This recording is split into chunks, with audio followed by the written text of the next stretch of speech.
This video presentation and any accompanying materials are copyrighted by the American Association for Respiratory Care. Any public display, sale, copy, or distribution of the video or materials may only be undertaken with prior written consent of the AARC. Copyright 2009.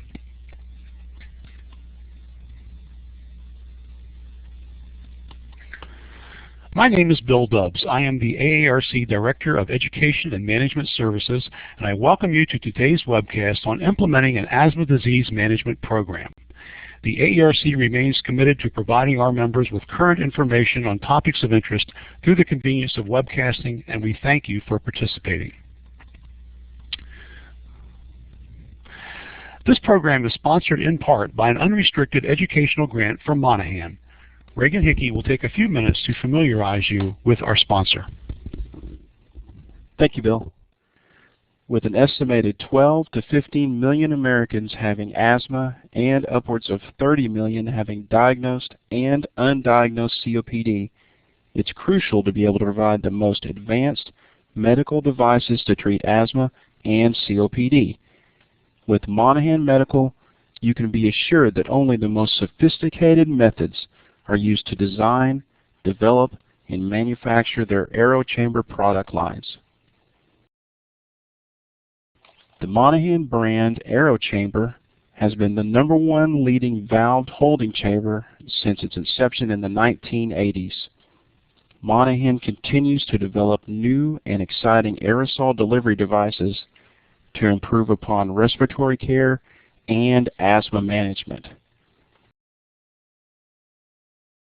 With the only state-of-the-art aerosol research laboratory, Monahan has worked diligently with the best scientists, doctors, and respiratory therapists in the world to research and develop their newest line of valve holding chamber, the AeroChamber Max.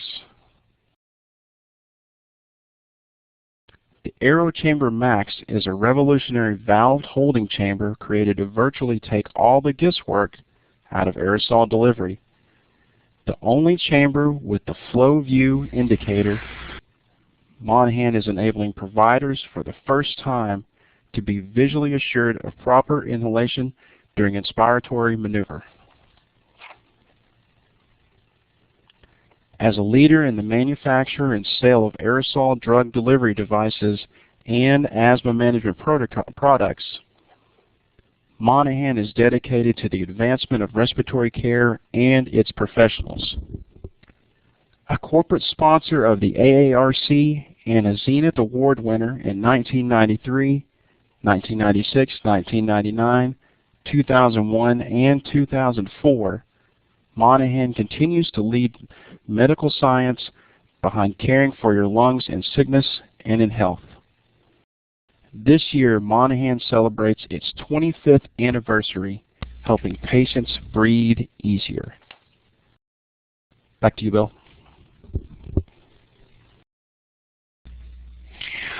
Thank you, Reagan.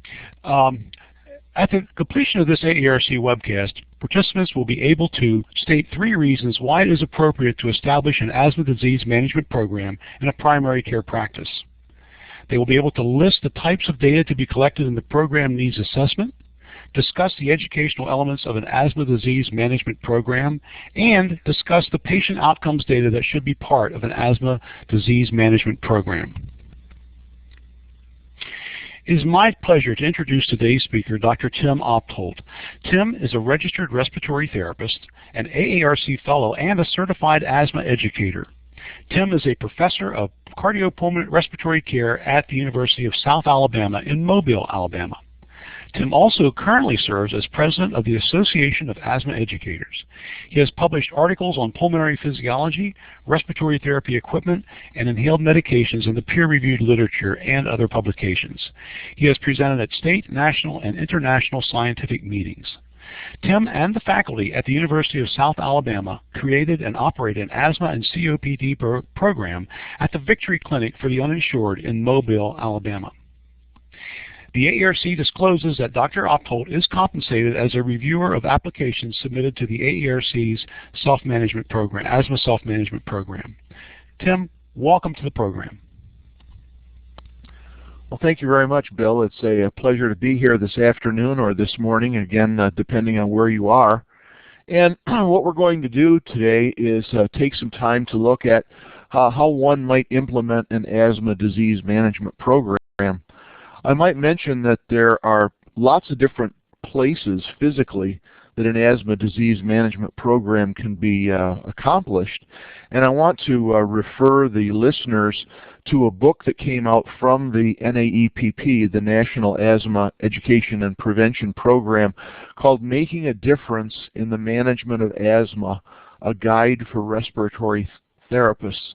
And I believe that this guide can actually be downloaded from the AARC website. But this really gives you an appreciation for all the different venues that asthma education can occur in. The outline for the program today, first we're going to talk about why one would establish an asthma disease management program either in a primary care practice or in a specialty practice. We'll talk about the organization, plan, and goals of the program, a little bit about population needs assessment, the program personnel that will be necessary as well as the program itself, what sorts of instructional materials will be necessary, a little bit on budget and on reimbursement as well. We'll talk about the necessary continuing education, the physical setting for the program, the evaluation of the program, the types of equipment that might be necessary, the medications that might be necessary for the program, and how to do record keeping. And this is going to be what I followed here was a lot of the issues contained in the AARC standards for certification as an asthma self-management education program. So I would certainly recommend that everybody take a look at those standards, and those I know are downloadable from the AARC's website. First, though, I want to define disease management. And disease management is defined by the Disease Management Association as a system of coordinated healthcare interventions and communications for populations with conditions in which patient self-care efforts are significant. Certainly the care of those with asthma fits very well within this definition, especially since we're trying to encourage significant self-care. Well, why would it be important or why would it be applicable to try to establish an asthma disease management program in a primary care setting? Well, one of the reasons for this is that generalists, or GPs, provide the majority of care for patients with asthma. It's not so much the asthma specialists or necessarily the allergists, it's primary care practitioners. There are, as you can see here, nearly 13 million primary care visits per year for asthma.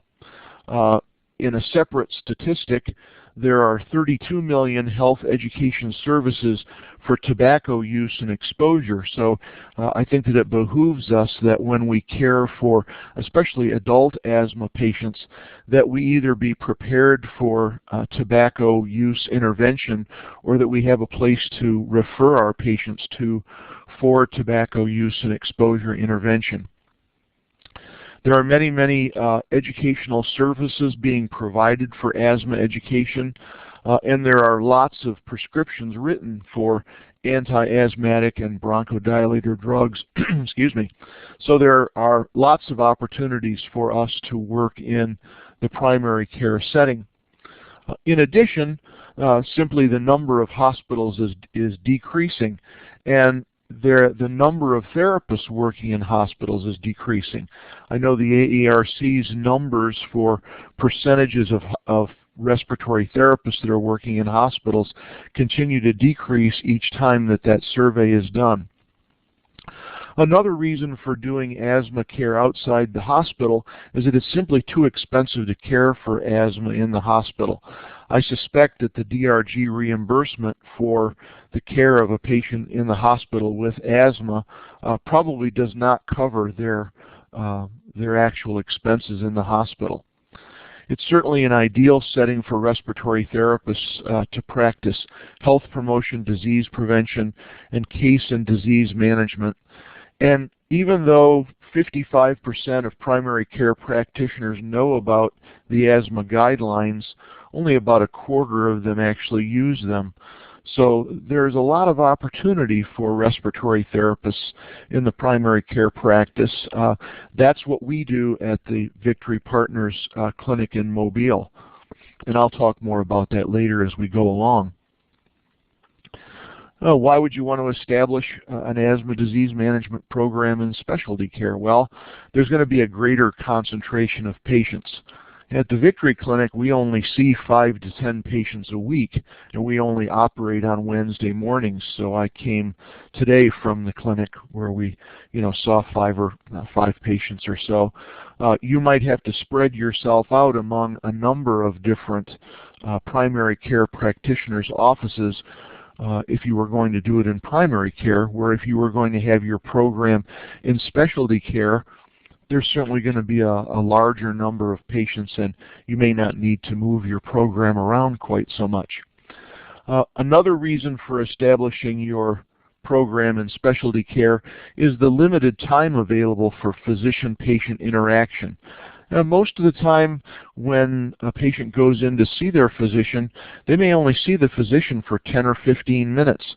And I know from my own personal experience, it takes anywhere from an hour to an hour and a half to go over the asthma teaching points and the various devices that have to be used for medication use, and just teaching the patient how to use their various medications. Another reason for working in specialty care is that it gives you an opportunity for more procedures like allergy testing, challenge testing, and immunotherapy. But before you start your program, there are a number of things that you might want to think about. First thing you want to do is obtain support from a physician champion and the prospective sponsoring organization. We couldn't do what we're doing without the support of the medical director at our clinic. Another thing that you might want to do is visit a clinic similar to the type of program you want to start. We visited with Sherry Barnhart, who's a respiratory therapist in Little Rock, Arkansas, who graciously gave us many resources to help us get started. She gave us an asthma teaching package, some models, some posters, etc., that really helped us get off the ground, and we were able to modify things from there. Another thing you want to do is to download and use the Asthma Self-Management Education Program Certification Standards from the AARC website. Now, you won't be able to apply immediately for certification because they do require 6 months of data before you apply. One of the reasons for doing the Asthma Self-Management Education Program certification is that in the future this may help with reimbursement, because that's one of the major issues is, how is all this going to be paid for? And the outline of my presentation includes a number of the standards from the certification document. So among the standards is to state the program's organization, plan, and goals. The program has to be an important part of the institution's mission, and the institution must provide physical and human resources, or perhaps the program could be self-funded if it's going to be reimbursed. And I'll talk more about reimbursement ideas later. Certainly the goals and objectives of the program have to be stated, and also the process of providing services has to be stated. In other words, what is it you're going to do within this program? And you'll determine the program's organizational structure. Within the program's organization, plan, and goals, the sponsoring organization has to acknowledge the importance of the program in terms of the program's mission has to align with that of the sponsor. And the program's going to have to cite some goals, and they do need to be consistent with the EPR3, the Expert Panel Report 3. And all of you should be familiar with the EPR3. Some sample goals might be to provide an asthma education and treatment program that is consistent with national guidelines, or to help patients with asthma achieve control, or to provide a source of revenue or savings for the sponsoring organization. Methods for measuring achievement of the program's goals and objectives vary. They could be a survey, which could be in person, by phone, or by mail or email. You could check the medical records for asthma control. You could assess program growth, the financial success of the program, or the satisfaction of the program personnel and the sponsoring organization. So part of becoming certified is being able to evaluate your program. The standards do call for an organizational chart. This would show institutional management, how the department or the program is managed, and the various reporting relationships among program personnel. It's very important to know your population, and very early on in your program, before you even start determining the resources that your program will need and the sorts of things that you're going to teach, you have to know your population. So you need to know if you're going to be dealing with adults or kids, or are you going to be dealing with both. You need to know the languages of the patients that you're going to be taking care of to assure access to materials in those languages. And there are a number of websites that have a variety of languages. You can get Hmong, you can get Chinese, certainly Spanish, lots of English resources, and I've even seen Chinese. So there are plenty of different good resources for that. You need to know about any cultural barriers that might prevent adherence of your patients to an asthma care plan.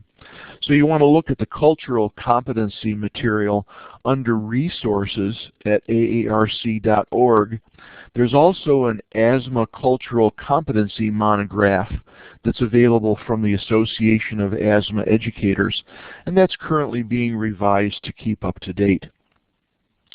It's important to know the income range of your patients, because that's going to have a relationship to the ability to fill prescriptions, and likewise the insurance status of your patients. You want to know who your payers are, because you may have to go and negotiate with them and demonstrate the effectiveness of your program or others' programs. I know that people have used the information from the main program. There have been people who have used information from the Asthma Coalition of Western Michigan, and I know people have used information from the program in Minnesota to provide strength and evidence for the effectiveness of asthma education to get payers to actually pay for asthma education services. And certainly you can look at the numbers of lost work or school days. You can get demographic data from hospital emergency departments. You can look at the number of emergency department visits, hospitalizations, as well as unscheduled clinic visits. So there's a whole lot of data that you can get about the population that you intend to serve. Now, what about the process of providing services? What is it that we intend to do? What is it that you intend to do? And these are some bullet points here that talk about the various services that you might want to provide. Now, certainly one of the things you have to do is figure out how you're going to do intake. Where are you going to get your patients from? How will you do your patient assessment, and to what extent will you do a patient assessment? What will be your educational plan? How are you going to do your written asthma action plans? How will you follow up, and how often will you follow up with your patients? When are you going to know how to refer to an asthma specialist, especially if you have established your practice in a primary care physician's office? You have to have a program for quality assurance. You have to determine if you think you want to do home visits. and you have to determine how you're going to communicate with your patients between visits. So we're going to look at each of these individually. So first of all, let's talk about referral to the program. In my example, all of our programs come from the primary care provider.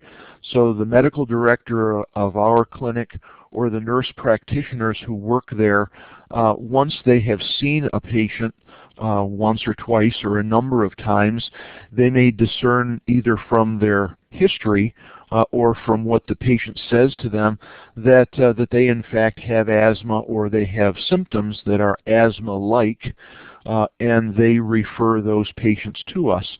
The clinic also gets calls from people who say, I have asthma but I've lost my insurance and I'd like to be able to talk with somebody about my asthma and how I can best take care of myself. So that's how we get referrals to our program.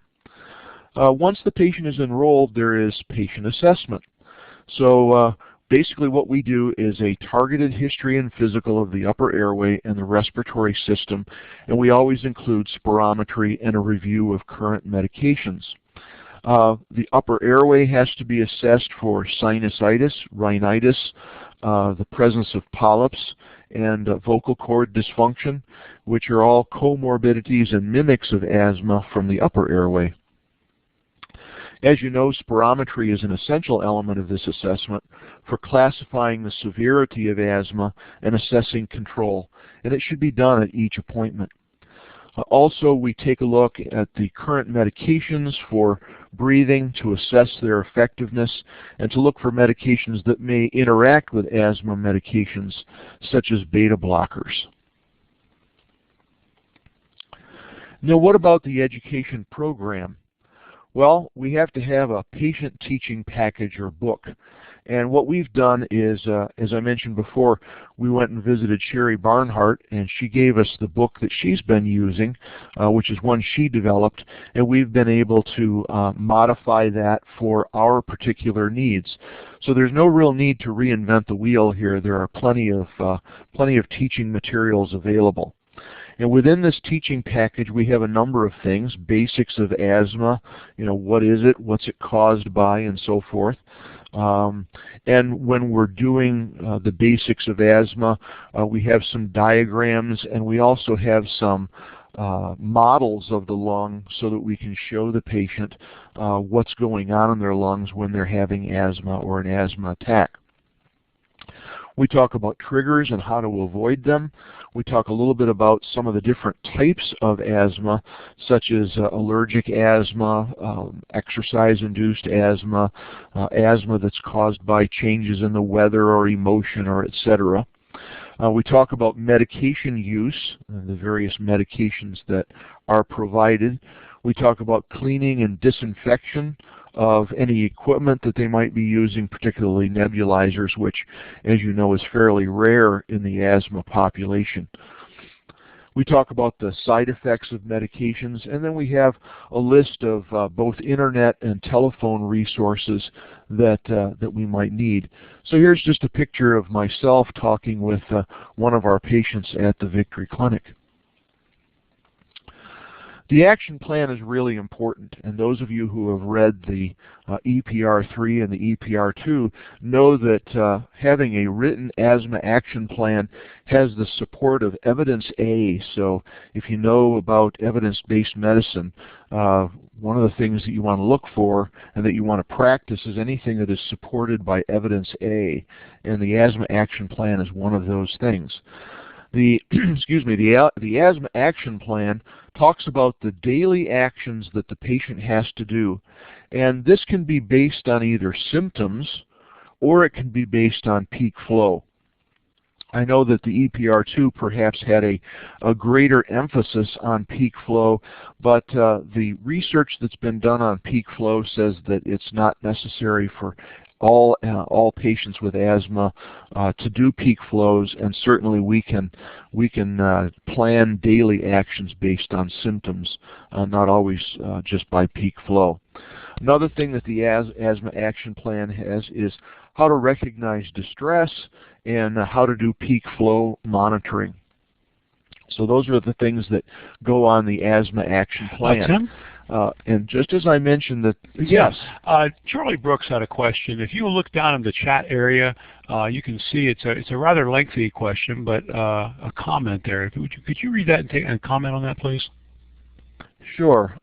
If a child had an ER visit or hospitalization for asthma in the past year, the likelihood of appropriate use, I assume that's the likelihood of appropriate use of the medications. Yeah. Okay. By contrast, having an asthma action plan in place or having a recent primary care visit regarding asthma maintenance care had no bearing on appropriate use. This is from a recent Reuters piece. Do you have any comments regarding the lack of correlation of an action plan on appropriate use of inhalers? Most of the time, at least for my patients, if I don't give them something in writing, they have a tendency to not be very adherent. They don't really remember. And I think that I have better results when I actually give them that written instruction than if I just talk with them. And there have been a few studies where they've said, well, if all you do is talk to your patient and you don't really take time to teach them the various devices and provide them with an asthma action plan, then it's likely that they're less adherent. That's the information that I'm seeing. And Tim, before you go back to your program, Tim, could you take a look at the comment by Connie M. just below that? She's asking about cleaning, the frequency by which nebulizers are cleaned by patients. What I meant is that nebulizers are less used than some of the other devices, especially in the adolescent and adult population. Certainly there are very small children that would use nebulizers, but I was talking about nebulizer use, not cleaning. Okay, thanks for that, Tim. Clarification, Tim. Okay, thank you very much. Thanks for those questions.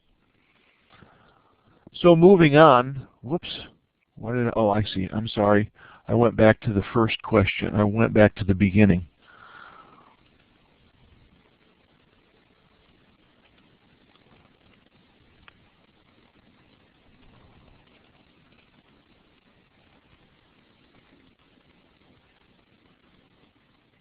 Okay, wait a minute.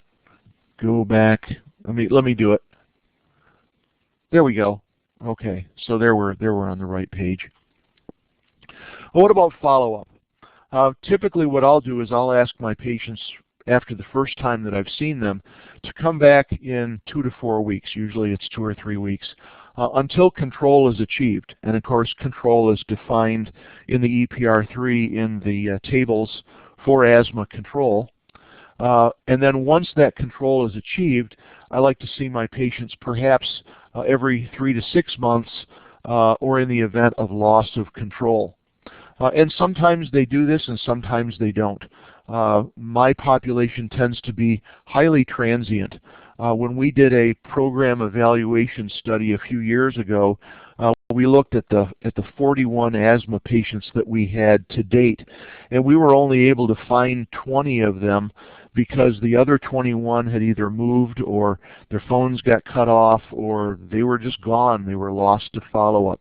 So we try to do as much as we can in the first couple of visits because we never know when we're going to lose these folks. Also, we want to know when to refer to a specialist. There's a fairly long list in the EPR3, and they include things like the patient requires additional education and guidance on complications of therapy, or they have problems with adherence or allergen avoidance, or the patient is being considered for immunotherapy, which is not something that we would do in a primary care practice, or the patient requires step 4 to 6 of therapy, or maybe we're considering omalizumab for them, or they've had more than 2 bursts of oral corticosteroids per year, or they've been hospitalized, or they have a history of an occupational inhalant. And there's a list that goes on for another page or so of all of the reasons why you might want to refer to a specialist. So it's important to have a specialist in mind, either an allergist or a pulmonologist that you would send your patients to. The drawback that we have is that because our patients don't have insurance, it's very difficult for them to find an allergist that will see them at either a reduced or no cost.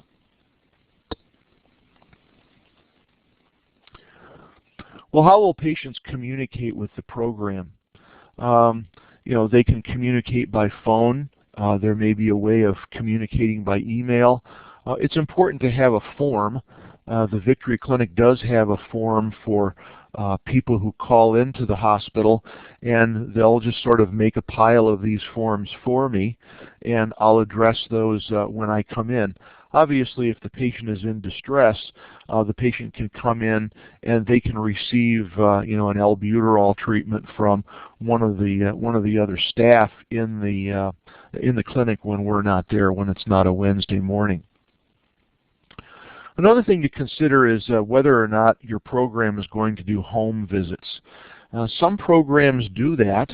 I know that the program that Tom Kallstrom and Tim Meyer was affiliated with in Cleveland, they did some home visits.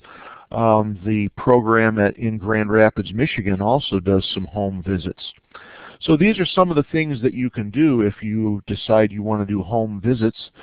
Environmental assessments, identification of triggers, like are there roaches in the house, or are there a lot of animals in a child's room, that sort of thing, and how to control those triggers.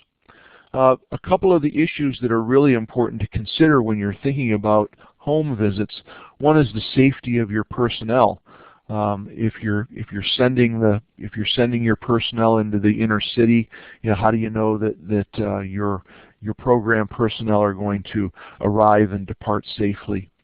Another issue is reimbursement. Are your payers going to pay for reimbursement? This is one of the things that the Grand Rapids group was able to accomplish, was reimbursement for home visits, because they were able to show that the number of unnecessary hospitalizations decreased so dramatically that they were able to save, I believe it was Michigan Medicaid, a pile of money by keeping these children out of the hospital. What about the personnel for the program? I've pretty much followed the guidelines of the Asthma Self-Management Education Program. They were looking for basically 3 people, or 3 types of people. First was a medical director. Well, the medical director could be a primary care practitioner, a specialist, a nurse practitioner, or a physician's assistant, someone with prescriptive authority. It would certainly be nice if these individuals were certified asthma educators. And these individuals should all have academic or experiential preparation in asthma. The program coordinator could be a nurse practitioner, a physician's assistant, a therapist, and they must have the asthma educator certified credential. Of course, these people are responsible for program planning, for implementation of the program, and for evaluation of the program, as well as for quality assurance. And then, working with that program coordinator and medical director would be a multidisciplinary team. These are individuals such as respiratory therapists, nurses, a social worker to especially assist with the various pharmaceutical company assistance programs, office personnel to take care of insurance issues and scheduling, people to do intake, patient education, to care for psychosocial needs and provide medications as needed. So, these personnel needs are going to vary from one program to the next, but obviously you do have to have a medical director, a program coordinator, and some asthma educators to implement the program. Well, what about instructional materials? You'll have to have some sort of a teaching document or handouts, as I mentioned before. They have to be age appropriate, And if for adults, they have to be written at about the 6th to 8th grade level. That's what the research has been finding out. And they have to be in the person's native language so that they can understand the material you're trying to get across. Now, you can make these yourself, as the program did in Little Rock, or they can be obtained from other organizations. Recently, I attended the Breathe Well, Live Well Facilitators Program from the American Lung Association. And they have a very fine teaching package that can be used for patients that have 6 different modules in them designed to be presented over a period of about 2 to 3 hours.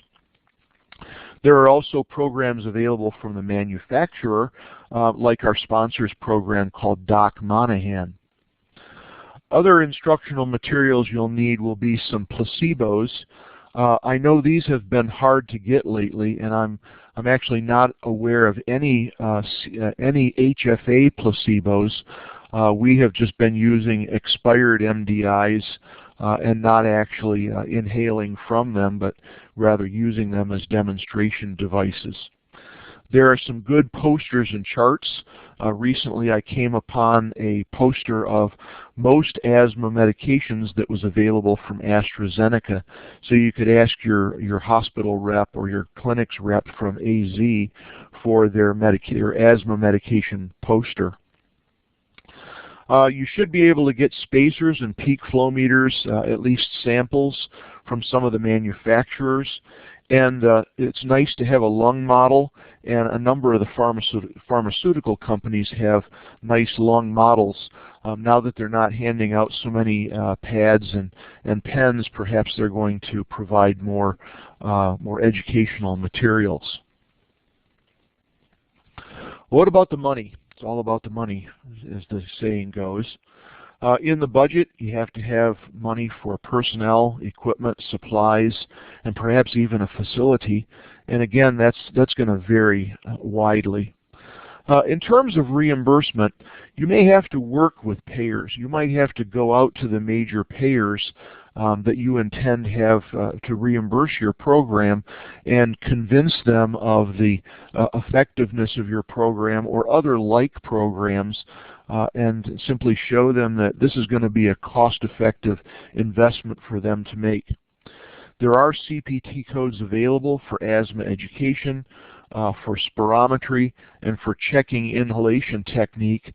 That's, of course, when you're using devices like the InCheck dial. There are codes for sessions of various times and number of patients in a session, and this is all going to be this is all variable by state.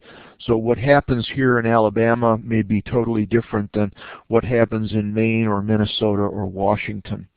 The NAECB, the National Asthma Education Certification Board, those are the folks that do the AEC examination. They actually have a consultant that may be available to help you with your reimbursement issues. So that's one place to start. Of course, the other places that you can go are programs that are already established and that are already being reimbursed. They might be able to give you some helpful hints on reimbursement. Well, we know that continuing education, pictured here in the lower right-hand corner, is required for licensure.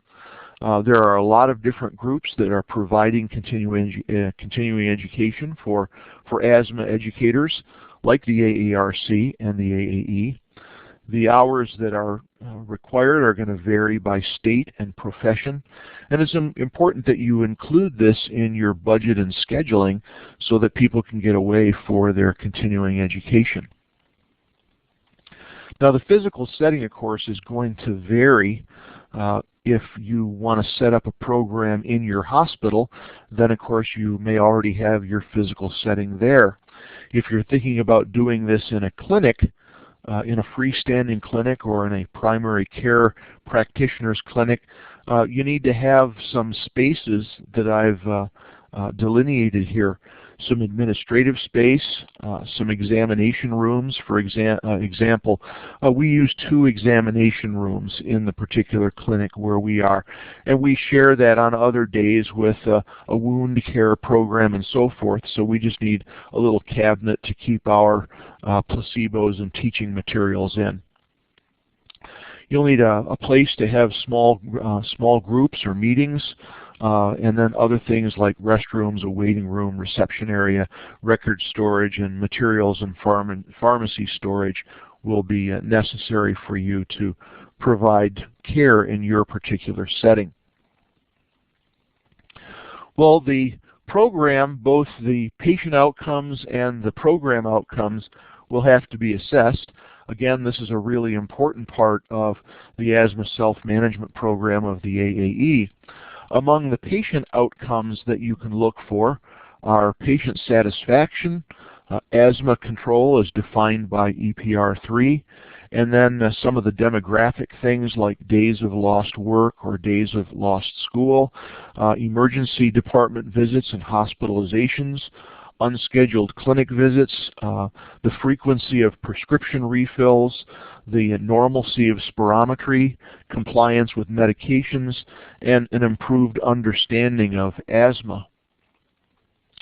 Program outcomes might include meeting the needs of the sponsoring organization, assuring that you are using a written asthma action plan, the growth of the program in terms of numbers of patients, as well as financial growth. Are you actually able to make money or save money for your sponsoring organization? So you want to identify some actions that will assure that the program will continually improve. How about equipment? Well, there's a variety of equipment that you might want to have available. I think that these are probably the essentials that I can think of because these are the things that we use on a fairly regular basis. So you want to have a number of spirometers, at least for the number of patients that you're going to see at one time, and you have to have a printer and a computer for many of these different spirometers. We happen to use the NDD spirometer, and it'll send information directly to a printer without a computer. Air compressors for providing treatments if you're going to use nebulizers, as well as the nebulizers. Any type of computer equipment for records, a pulse oximeter. Not that we see that many patients that have hypoxemia, but because we also see patients with COPD that are oxygen dependent, we have a pulse oximeter in our clinic. And then for just general patient assessment, a sphygmomanometer, stethoscopes, thermometer, exam tables, a rhinoscope for looking for nasal polyps, oxygen and nasal cannulas in the event that you do have a patient that's hypoxemic. A crash cart might be necessary in anticipation of the use of omalizumab if you have a patient that has a bad reaction to that. And you might need equipment for allergy testing if you're going to do allergy testing. So you'll use equipment that is specific to your particular setting. Well, what about medications? Very often it's important to get a patient started on a medication for a couple, 3 weeks and see if that works for them, to see if you're able to achieve control by using certain medications. So you're going to want to have some SABAs, some corticosteroids, and corticosteroids with LABAs, nasal rinse for those people that have a lot of nasal allergies, prednisone, nasal inhaled corticosteroids, decongestants, antihistamines, antibiotics for those patients that may come in with a bacterial fever. We use the coupons that come from the various pharmaceutical companies. For instance, there's a coupon right now from Teva that lasts until the end of this month, so we've only got a few more days actually for use of these coupons, but that lets the patient get their ProAir, one fill of that prescription free, And then also on that website there are coupons where people can fill 5 more prescriptions for a $20 discount for each coupon. And also you need to know how to use patient assistance forms from the different pharmaceutical companies. So we know how to use the forms from Merck and Seprecor and GSK and so forth. And we actually have an individual in our clinic that's responsible for the patient assistance program. We've got about 8,000 patients in the clinic, and probably 7,000 of them use the patient assistance program, because they are all uninsured, and as you know, these medications, especially medications for asthma, there are no generic inhaled corticosteroids. There's no generic LABA, so everybody is stuck with buying the actual brand name. In terms of record keeping, again, this is going to vary. For those patients that are insured, there are obviously a lot of considerations for insurance forms. You're going to have a form for history and physical and for spirometry. We use a respiratory therapist clinic visit sheet, and on that visit we have all of our assessment information. We list the drugs that the patient is taking, and we put the important pulmonary function information. We also have a space for the plan of care, and that sheet is then sent over to the physician for his co-signature, because we obviously don't have prescriptive authority. Another thing that we have is, of course, our action plan. And we have sort of a generic action plan for each stage of asthma, so that we can provide a written asthma action plan for our patients. And we fill that out in the presence of the patient, and we explain to the patient what we want them to do between the present visit and the next time that we see them. And then there's a checkout form with the various reimbursement codes, so that we can get reimbursed for our services if we're in a setting where reimbursement is important, and certainly most settings it will be important. What I've tried to do is kind of think of the therapist as entrepreneur. I gave a lecture recently and talked about respiratory therapy in the primary care practice, and how we can go to our primary care practitioners and try to sort of sell ourselves and our program and the importance of what we do. One of the major reasons for that is most primary care practitioners are going to see their patient for anywhere from around 7 to maybe 15 minutes. And because we know that it takes an hour or an hour and a half to do a good session of asthma education, this might be something that primary care physicians would be interested in. So these are the things that I think that respiratory therapists might want to have skill in to be an entrepreneur and go out and work in the primary care or in the specialty care office. Skills in case and disease management. Be credentialed as a certified asthma educator. Know CPT coding, at least as it applies to asthma education. How are you going to get reimbursement? Offering the primary care physician a good package. Establishing a limited liability corporation or consultation firm, from which to do your business, and knowing something about tax codes. So those are some of the things that probably the respiratory therapist needs to know about if they're going to be an entrepreneur. Well, our time is growing short. What I'd like to do is summarize and give you a little time to ask any questions you might want to do. It's important to observe what others have done in the area, looking at the same type of program you want to do. And again, I want to refer you to the Making a Difference book, because this has examples of a number of different asthma education programs in freestanding clinics, in physicians' offices, in hospitals, a number of different really good examples. It's important to really have the commitment of a physician champion and the organization in which you want to work. use the AARC's Asthma Self-Management Education Program as a guide, and once you have your program established, submit your program for certification. And finally, be entrepreneurial. I think that many of us are certainly capable of going out there and providing good services to our patients that have asthma. And with that, I'll refer you back to Bill, and perhaps we can answer some questions. Okay, Tim, thanks a million. Folks, this is the time to get your questions up on the screen if you have some questions to ask. Tim, I do want to thank you for what I believe was a terrific overview of what folks need to consider when they're thinking about beginning an asthma disease program. You just did a terrific job in covering just about everything they need to think about anyway, at least to get them started to think about that anyhow.